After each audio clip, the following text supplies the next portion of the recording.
Hello everybody, I'm Dan Murrell here with my look at my favorite movies that I saw online from the Sundance Film Festival this year. I actually didn't see as many movies as I usually do. I only saw 11, and that's partly because my mom's birthday fell right in the middle of the film festival, and it was I'll say it was an important birthday. I won't say exactly which one it is because I do enjoy being welcomed into my home when I visit her. But suffice to say that there are some things in life that take precedence over even some of the most exciting independent movies out there, and I really did think that there were some great finds at Sundance this year, even though there was a perception that the buzz was a little more muted than it has been in years past. So I'm going to talk about the 11 movies that I did see and tell you what I thought of them, and then also spotlight some of the other critical favorites and movies that were acquired at the festival that you might want to put on your radar. And that's really one of the reasons I love doing this video. So let's start with the 11 movies that I did see, and I have to say that I didn't really see any that I disliked, which is kind of a first for me. I usually like almost everything that I see, but I would say my feelings were mediocre at worst on the movies that I saw this year. Maybe it's because I saw fewer movies than usual, but I also think that even though there may have been a perceived lack of buzz, that the lineup was actually pretty strong. So my least favorite of the 11 that I saw was not a movie that I disliked. It was called Bunny Lover, and it was written by, directed, and stars Katrina Zhu in her film debut, and it kind of has the feeling, honestly, of a project that's rooted in a personal place that doesn't 100% translate. Zhu plays Becca, a cam girl who gets involved with one of her online viewers who begins paying her for private chats and eventually sends her a pet rabbit. Becca is struggling with the connections in her life, including her ailing and estranged father and her best friend, played by Rachel Sennett, with perfect passive-aggressive energy. Rachel Sennett's great in everything. Bunny Lover is mainly about how desperation can lock us into toxic cycles and destructive behavior, and it was sometimes unpleasant to watch in that not good way, the way that doesn't always make it worth it. Overall, I thought it had a good message about the importance of connecting with others and maintaining those connections, but it also had that self-indulgence that you can feel with a writer-director star, especially early in their career. The idea that, yes, you're making this movie for you, as most filmmakers do, but you do have to translate that a bit to the audience. It didn't feel quite as profound as I think it thought it was, but that's not universal because there is another movie that also featured a writer-director star that I felt completely opposite about that we'll talk about later in the video. Another movie that I was kind of mild on was actually the one that took home the festival's top award, the Grand Jury Prize. It's called Atropia and stars Alia Shawkat as a young actress of Iraqi descent who works in a fake town set up for U.S. military training at the height of the U.S. invasion of Iraq and the troop surge in the mid-2000s. This is based on an actual thing that exists. The job of this acting troupe is to pretend to be deadly insurgents to immersively trained soldiers who are about to ship overseas. As one character who's also of Iraqi descent puts it, we're helping a group of teenagers to invade our home in a gentler way. On the Iraq front, I didn't really think that Atropia had anything new to say. There's a romance subplot between Shawkat and another member of the fake town, a veteran played by Callum Turner, that has some moments of sweetness. But apart from some effective messages about how the U.S. trains and prepares its troops, or doesn't do that, I didn't really feel a whole lot of there. Now, the writer-director of the movie, Haley Gates, I think shows some real promise, but I was shocked when I saw that this was the top prize winner because honestly, every other movie that I saw that was in the U.S. dramatic competition, I would have given the prize to over this one, even though I didn't really hate it. At the same time, though, this is how it seems to always work with the Grand Jury Prize. This is my 4th year covering Sundance virtually, and they have yet to give the Grand Jury Prize to the movie that I personally like the best, or really even it seems like the movie that the critics seem to think was the best. So that's just one of the things you have to accept with Sundance. The top prize very rarely goes to the movie that gets the best response. From here on out, though, we're going to focus on movies that I enjoyed to various degrees, and we're going to start with a documentary. I actually tend to watch a lot of documentaries when I'm watching movies from Sundance because I think that the documentary lineup often is stronger than even the narrative lineup that you see in the dramatic competition. And I tend to see a lot of documentaries at Sundance that end up being nominated for Academy Awards and end up being some of my favorite movies of the year.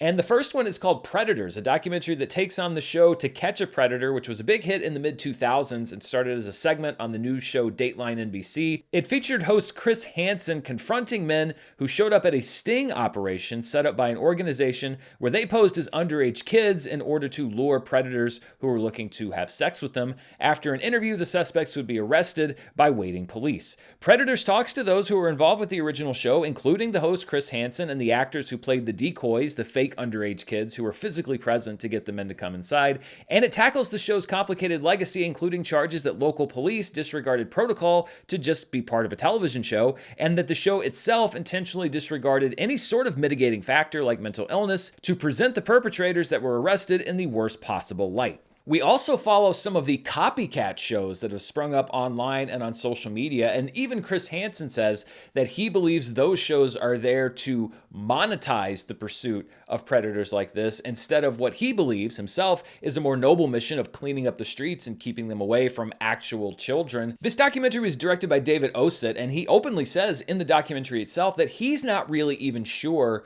what the point of it is or what the overall goal is, because it walks a fine line between being critical of some of the methods that To Catch a Predator used, but also not excusing the crime that was being pursued, which to me is one of the most heinous, if not the most heinous crimes that you can possibly imagine. And I think what the documentary ultimately settles on is the question that he says that Chris Hansen asked every person that was caught on camera, which is, why are you doing this? And he says, well, the show never really answered that question, but over time it seemed like it was also never really interested in answering that question. And I think that that's a really intriguing road to go down. The idea of not excusing the crime, but also saying, was this the best way to try to make sure that these people were rehabilitated, or to try to get down to the root cause to try to keep this from happening to begin with? It does feel a bit unfocused, and it feels like it raises more questions than it answers, but I also feel like that's kind of the intent of the documentary. This was a feature,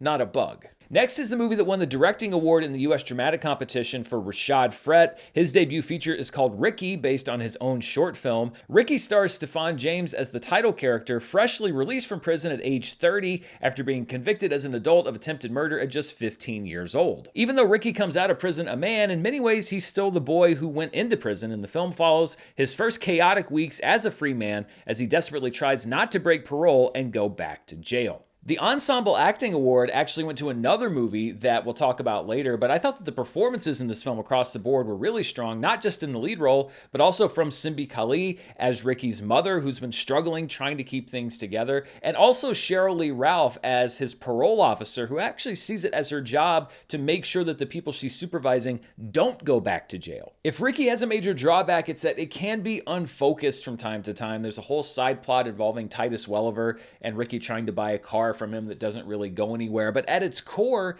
it is a movie about accountability and how to break patterns that you're not really even aware that you've fallen into. And I think it's well worth your time to see. Now, like almost every title at Sundance, it is still seeking distribution. And that's been one of the things that's contributed to the lack of buzz, is there weren't a whole lot of movies that were actually bought at the festival, which is different from many years past. Next is a movie that won the Audience Award in the next competition, NEXT, which is sort of devoted to films that are a little bit more off the beaten path. The movie's called East of Wall, from writer-director Kate Beecroft, and it's a mix of documentary and fiction starring a real woman named Tabitha Zuniga, whom Beecroft met while driving around the country and spent 5 years developing the film with. Zuniga plays herself, a ranch owner whose husband recently died and who takes care of not only her own kids, but other local teens who have difficult home lives. All of this is true, by the way. The fiction is injected with the character of Roy, played by Scoot McNairy, who shows up wanting to buy Tabitha's land and harness her skills as a horse trainer. Jennifer Ely also appears in the film as Tabitha's mother, based closely on the real person, the only major character in the movie based on a real person who isn't played by the actual person the character is based on. The biggest compliment that I can play East of Wall is that if you hadn't told me that these were basically real people doing their first acting job on camera, I never would have guessed it. I would have just assumed that these were actors who I wasn't familiar with that had not appeared in any other projects that I'd seen. It's a shame that they don't give out a directing award in the next category at Sundance, because I think that Kate Beecroft deserves it just for being able to get the performances that she gets out of the real people in this movie. And I think that this could be a movie that launches her to a much, much bigger career. I'm not saying Marvel movie, but I could see her becoming a well-loved and successful independent director if she can keep making movies like this. I also have to shout out the director of photography for this movie, Austin Shelton. It was his first feature film as a DP, and he did some fantastic work. Next up is a movie called Plain Clothes, which competed in the U.S. U.S. Dramatic Competition and won the Special Jury Award for its ensemble cast. Plainclothes takes place in 1997 and stars Tom Blythe as Lucas, an undercover cop who works plainclothes and sting operations to arrest gay men for indecent exposure, luring them into a shopping mall bathroom to make the arrest. Lucas is also struggling with his own homosexuality and finds himself conflicted when he meets a potential mark with secrets of his own named Andrew, played by Russell Tovey. I talked in last year's video about how a lot of festival movies, especially ones that deal with LGBTQ+ themes, often go down the crime route or feel kind of seedy, and I thought that maybe that's where this one was headed, but Plainclothes is actually a very intimate look at a time when being gay was approaching a cultural reckoning in the US and elsewhere. This was really the tail end of an era where gay people were treated openly by law enforcement as perverts first and foremost, when it was something that was not to be openly acknowledged even with people who would accept it, and when AIDS was still a specter looming over everything. It sounds heavy, and it is, but there are also tinges of tenderness and hopefulness in the film. This is the debut of writer-director Carmen Emmy, and I particularly liked the style of the movie. It integrates, when we're looking through the POV of the main character, some grainy high-8 footage that feels like it was shot in the era. It kind of ties us to the place and gives the movie a bit of a stylistic edge. I wish I could say that this was a film that was completely left in the past, and while it is very specific to the era, there are still issues, unfortunately, that are very, very relevant to our society today. The Grand Jury Prize in the documentary category went to a really fascinating film called Seeds, which focuses on black farmers who are struggling to keep the land that was so difficult for their ancestors to attain, and which is becoming tougher for them to keep as farming subsidies are largely being given to bigger and predominantly white-owned farms. Seeds does not tell this story through talking heads and news footage. It's largely a fly-on-the-wall documentary showing us mundane moments in these farmers' everyday lives, but there's such a fascinating humanity in these mundane moments, and it's all shot in black and white, presented as if this were footage from the Dust Bowl era, but showing events that are unfolding now as time runs out for these farmers to make ends meet. Ironically, even as they harvest the food that we eat, they themselves are living hand to mouth. Director Brittany Shine makes some great stylistic choices in the documentary, including a sequence of harvesting cotton that is shot and scored musically as if it were taking place on Arrakis, like it's something out of Dune or a Ridley Scott movie. And it makes sense because this is a life that is as alien to most of us in the world as a life on another planet would be. However, these problems are very earthbound for these farmers because old age and waning subsidies are threatening to push a lot of them out of the business altogether. There's an interesting sequence in the movie where one of the farmers goes to Washington, D.C. to help put pressure on the government to get the subsidies flowing to these smaller farms, and again, the largely black-owned farms, in a more timely manner because they don't have the money to literally survive. And we see a phone call where he's talking to an official, and the official says, well, you know, they're working on it, but you're just going to have to let the process play out and wait 6 or 9 more months. And this was during Joe Biden's presidency, and the farmer says, well, wait a minute. The president said that he was going to have our back when he was campaigning. I didn't tell him to wait 9 months. I delivered for him, and now he has to deliver for me. The movie doesn't really go too far into the specific politicians involved, but I would imagine that this isn't the first candidate that's come through and told these farmers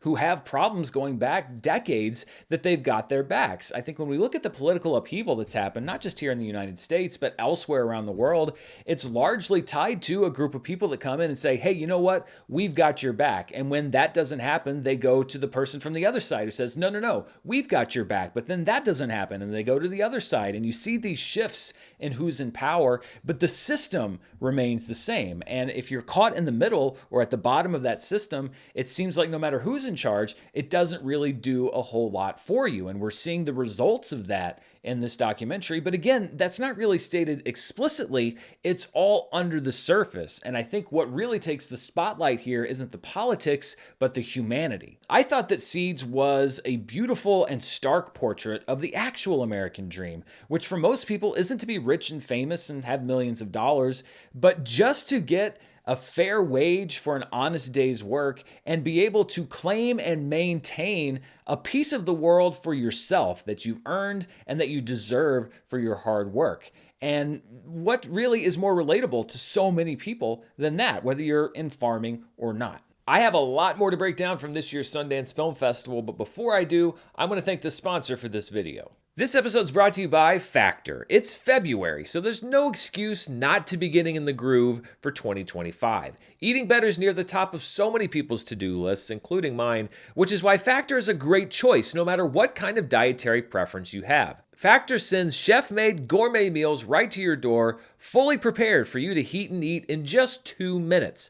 Factor also offers 40 different options across 8 different dietary preferences each week to help you meet your goals, including meals that are calorie smart, protein plus, or keto. And Factor isn't just for dinner, they also offer smoothies, breakfast, grab-and-go snacks, and more add-ons to fill out your day with ready-to-eat food no matter what your schedule requires. And we're not talking about bland frozen dinners here. These are freshly prepared meals that you get to select. Last night I had some herb-crusted chicken for dinner that was, let's be honest, better than I could have made myself. And this morning, I had one of Factor's cold-pressed juices to start the day off right. With Factor, you can plan exactly what you're going to eat every day and incorporate that into your plan ahead of time, which makes it really easy to stick to your goals. I know it helps me. It's time to eat smart with Factor. Get started at factormeals.com/Murrell50off and use code Murrell50off to get 50% off your first box plus free shipping. That's code Murrell50off at factormeals.com/Murrell50off to get 50% off plus free shipping on your first box. These next 4 films are what I would categorize as my 4 favorite that I saw this year. And the first is the documentary that won the Directing Award in the World Cinema Documentary category. It's called 2,000 Meters to Andreevka, and it's from director Mstislav Chernov, who won the Academy Award for his documentary 20 Days in Mariupol just a couple years ago. 20 Days in Mariupol showed us the beginning of the war in Ukraine. This documentary picks up a year and a half later as Ukraine launches a counteroffensive, and we're basically embedded with troops attempting to retake the village of Andreevka, a shell of a town that can only be accessed by marching 2,000 meters straight through a narrow strip of forest with mine-laden fields on either side, cutting off all other ways of accessing the town. This results basically in modern-day trench warfare, with every meter gained or lost paid for in blood. As Chernov says at one point in his voiceover, it's like landing on a planet where everyone is trying to kill you. In addition to Chernov's photography, large portions of the film feature footage from helmet cameras worn by each soldier, where we're placed firsthand into the horrors of battle, and the resulting film is one of the most visceral and harrowing portraits of combat that I've ever seen. This is not a propagandist view of the conflict. Chernov says openly in the documentary that he fears that this is going to be a long, bloody stalemate, ultimately ending in Ukraine's defeat. But when you look at the soldiers in this documentary, yes, they want to win the war, but they're not looking to go in and conquer Russia. They just want back what's been taken from them. There's a point where somebody says, why do you even want to go to this village, to Andreevka, and reclaim it from Russian forces? There's nothing left. It's basically a shell. There's bombed out buildings. Nobody can live there. And the soldier says, well, we want to go back so that we can rebuild it. That's what it's about. It's not about we want to salvage what's there. It's just we want to get it back, and we want to build it back and go back to our homes. History has yet to determine what the outcome of the war in Ukraine is going to be or what the legacy of that war is going to be. But I think that the footage that Chernov captures in this documentary is going to secure the legacy of the soldiers who fought in this war.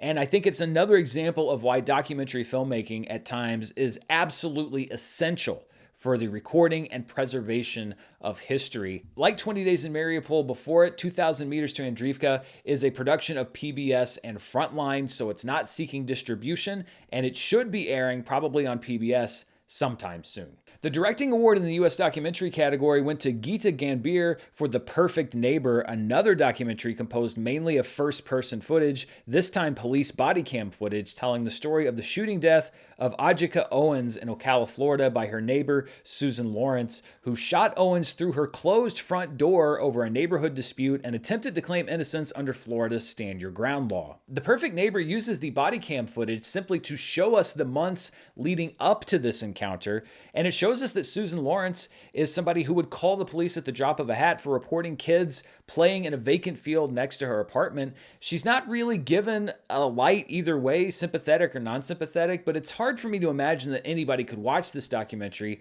and feel a whole lot of sympathy toward her. She was clearly the aggressor from the very beginning of this situation, and I think that the bigger question that's raised with this documentary is, how can someone who is and has been so clearly the aggressor then claim that they were protecting themselves from aggression? There's no editorializing in The Perfect Neighbor. The footage is allowed to speak for itself, including local police who try their best to keep the situation from boiling over. We're also shown absolutely heartbreaking footage from the night of the killing, as Owen's loved ones are informed that she died from her gunshot wound, and footage from inside the police interrogation room as Lawrence's world slowly closes in on her, including a final interrogation where her carefully constructed story begins to tumble in on itself. Everybody in The Perfect Neighbor is trying to conform to some structure. The police are trying to enforce the law as best they can. The neighbors are trying to establish some kind of a fragile peace in the neighborhood. And Susan Lawrence herself is trying to use the structure of Florida law in order to justify her actions. All of these systems are in place nominally to ensure peace and order. But the question this documentary poses is that if there's a system that's supposed to deliver justice or ensure justice that is instead used to excuse injustice, at what point do those systems have to be looked at? The Perfect Neighbor is sometimes a difficult documentary to watch, but I think it's an essential one, and it's a reminder of just how quickly things can go wrong right outside your front door or across the street. These next two films were my favorites from the festival, and we'll start with another documentary called Andre is an Idiot, which follows a truly unique man named Andre Ricciardi as he deals with being diagnosed with stage 4 colon cancer. Andre's the kind of person who would have warranted a documentary even without his cancer diagnosis. His relationship with his wife began as a sham green card marriage that turned into true love during a trip to the Caribbean that the pair won on the Newlywed Game. Andre's also a formerly successful advertising guru who stores hash in his closet that can be used as currency in case of an earthquake. When Andre's diagnosed with stage 4 cancer, he decides to document the entire process from diagnosis until the end of the road, and he treats it with humor. For example, at one point, he says he wants to pitch a game show called Who Wants to Kill Me? To see who could bid to kill him in a way that's different from the boring ending of just having cancer and your life. And that's the way that he approached everything. There's a point in the film where he says, the more that cancer's kicking your ass, the funnier it should be, because that's how you beat cancer. Colorectal cancer has affected people close to me, and it actually led to me getting checked early, which based on the results may have saved me from some complications down the line. So this was a documentary that was somewhat personal to me, but this is not a movie about death. It's a movie about life and the ability and the willingness to face whatever life throws at you with grace and an ability to learn more things about yourself. And it's also a very funny movie. There is a really, really funny part where they go to visit a guru who's there to help you learn about your last words, the scream that will take you out of this life so that you'll be remembered. And the setup and punchline to that scene actually leads to one of my favorite endings to a movie that I've seen in a really long time. It sounds weird to say that a movie about possible impending death could be an affirmation of life, but it really, really is. And my hope is that when the time comes for me, that I could face the end with half of the grace and the humor and the openness that we see in Andre in this movie. It's currently still seeking distribution, but this is the kind of documentary that I could see being a breakout hit on the scale of documentaries when it does finally hit theaters, and it gets a big recommendation from me. Finally, we have my favorite movie of the festival, and it's one of the few that actually has been picked up for distribution. A24 acquired it for about $8 million right at the end of the festival. The movie is called Sorry Baby, and it's written, directed by, and starring Eva Victor in her feature debut. Sorry Baby won the Waldo Salt Screenwriting Award at the festival, which Jesse Eisenberg won last year for A Real Pain.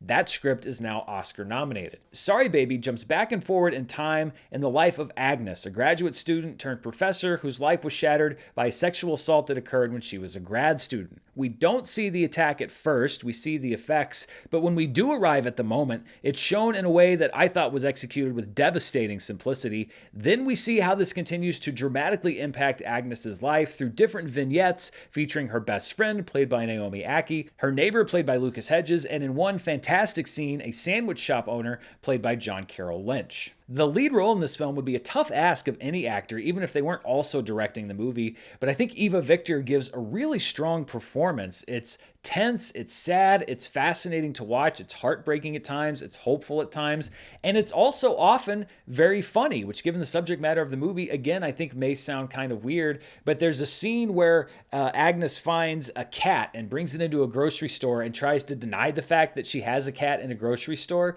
that I thought was really hilarious. One of the funniest scenes that I saw at any movie in Sundance, and it just goes to show you how even this early in her career, she's so good at balancing tone in a movie. At one point, Agnes's best friend suggests that maybe she should leave town because she's still in the place where the assault happened. Maybe it would help her. And she says, "It's still a lot for you to still be here." And Agnes replies, "It's a lot to be wherever." And I think that that's kind of the overall theme of the film. It's about a very specific trauma and a specific tragedy in this character's life, but it's really about all of our own processes and overcoming the bad things that happen in our lives. And the final scene of the movie is a really honest and raw and open conversation between two characters where we see just how far Agnes has come and the road that's still left ahead of her. Barry Jenkins is one of the producers on Sorry Baby, and I think that he may well help launch Eva Victor's career in the same way that he helped launch Charlotte Wells' career with Aftersun, which he also was part of the producing team on. Regardless, I think that Sorry Baby is a Sundance must-see. I'm glad that it has distribution, and it was the favorite film that I saw at this year's festival. Now, there was one more movie that I wanted to see called Twinless, which won the Audience Award in the U.S. Dramatic Competition, as well as a Grand Jury Prize for acting for its star Dylan O'Brien. It was available on the online viewing platform for a while, and I had tickets to watch it as an award winner, but apparently we can't have nice things anymore because overzealous quote-unquote fans began recording some sex scenes in the movie off their computer screens that featured Dylan O'Brien and uploading those scenes to social media where they went viral, which prompted the film's producers to have Sundance pull the film from the online platform because the movie doesn't yet have distribution. This also happened to the documentary Selena y los Dinos about the legendary music superstar for the exact same reason. Not only did this rob the festival audience online of seeing one of the festival's most buzzed about movies, not only did it cost that movie the critical acclaim that it might have earned if more critics had been able to see it early, but it also jeopardizes, I think, the whole online aspect of the Sundance Film Festival because I'm sure that the movie producers aren't going to want a repeat of what happened this year. And that is a huge problem because Sundance is a highlight of the year for me, and it has been for the 4 years that I've been covering it, because not only do I get to see these movies, but I get to share them with you, as I said earlier. And there are movies in the last few years, movies like Breaking and Fire of Love, Navalny, Emily the Criminal, Brian and Charles, Speak No Evil, Fresh, Mutt, Sometimes I Think About Dying, Scrapper, 20 Days in Mariupol, Dee Dee, A Real Pain, Daughters, Kneecap, and Evelyn that I was able to watch online and share with you immediately and track and make sure that you knew when they were coming out. These are movies that need voices of support and exposure more than almost any other films because most of them are truly independent films. And now, because of the selfish actions of a few, I'm going to go ahead and say it, asshats, that has now been put in jeopardy. Now, there are some that say that the online component to the Sundance Film Festival isn't necessary and that it defeats the purpose of a film festival because it opens it up to too many people. I've found that most of the people who say that are people who have been going to the Sundance Film Festival in person for a very long time and have the privilege of being able to do that, of having the connections, of knowing where to go, and being able to afford to do that. I've had my press credential turned down to cover Sundance 2 years in a row, and even if I was able to get approved, I can only afford to actually go and do it every few years. And I think that the online component has opened up that festival to so many more critics and film lovers like myself who can now share the enjoyment of seeing these films along with the people that go to the festival. But a lot of people that attend film festivals generally seem to think that they're there to meet movie stars and go to parties, etc., and they don't want to open that tent. They don't want to share that experience. But I think that film festivals